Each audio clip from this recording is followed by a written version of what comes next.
नमस्कार बंधू भगिनींनो, पुरुषांमध्ये वाढत्या वयाबरोबरच एक आजार वाढतो, तो म्हणजे प्रोस्टेट ग्रंथीची वाढ।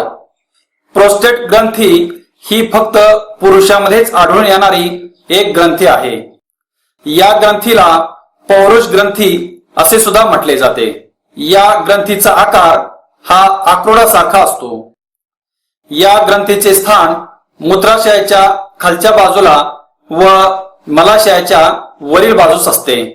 प्रोस्टेट ग्रंथीची वाढ ही साधारणपणे 50 ते 55 या वयानंतर मोठ्या प्रमाणात होत असल्याचे आढळून येते।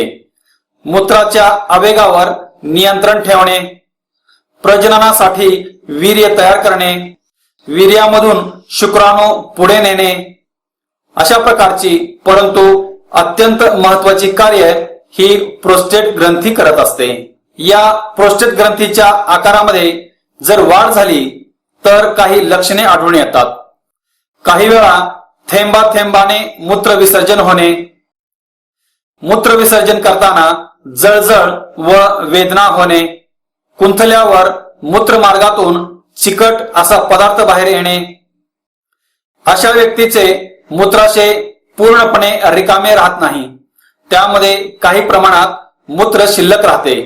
अशा वेळी मूत्र विसर्जन केल्यानंतर सुद्धा थेंबा थेंबाने मूत्र टिपकते, त्यामुळे काही वेळा मूत्रमार्गामध्ये संसर्ग निर्माण होतो।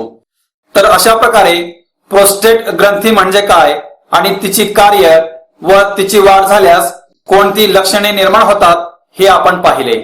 या प्रोस्टेट ग्रंथीची वाढ झाल्यास तिचा आकार कमी व्हावा यासाठी काही घरगुती औषधे पाहणार आहोत।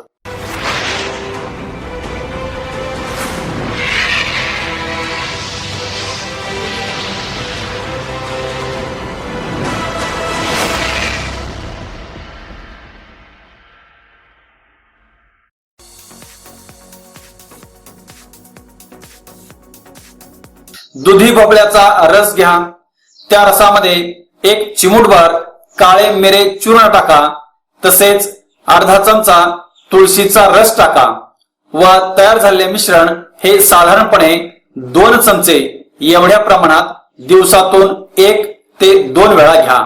असा उपचार काही दिवस घेतल्यास प्रोस्टेट ग्रंथीचा आकार कमी व्हायला लागतो।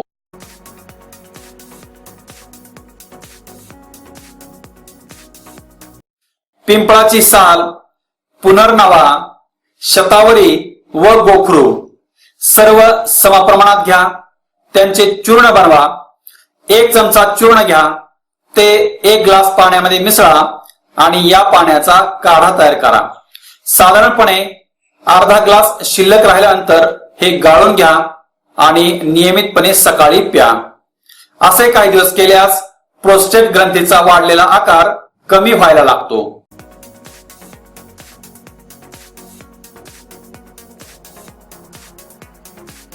भोपळ्याचे बी आणि गोखरू हे दोन्ही समप्रमाणात घ्या, त्यांचे चूर्ण बनवा आणि हे चूर्ण साधारणपणे 2 ते 3 ग्रॅम दिवसातून 2 वेळा कोमट पाण्याशी घ्या।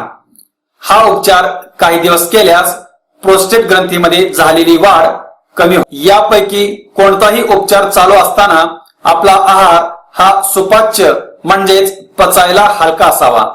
जड अन्न घेऊ नये, त्याचबरोबर तेलकट व तुपकट हे कमी करावे। तसेच नियमितपणे योगासने त्याचबरोबर प्राणायाम करावा। प्राणायामामधील कपालभाती हे नियमितपणे करावे। अशा प्रकारे आहार, विहार व औषधी क्रिया या तिन्ही गोष्टींमुळे वाढणाऱ्या प्रोस्टेट ग्रंथीवर नियंत्रण मिळवून तिचा आकार कमी करू शकतो। जर आपणास हा व्हिडिओ आवडला तर लाईक करा, शेअर करा, त्याचबरोबर आमचा YouTube चॅनल सबस्क्राईब करा, तसेच शेजारील बेल आयकॉनवरती क्लिक करा, म्हणजे आमचे पुढे येणारे व्हिडिओज आपणास पाहता येतील। धन्यवाद।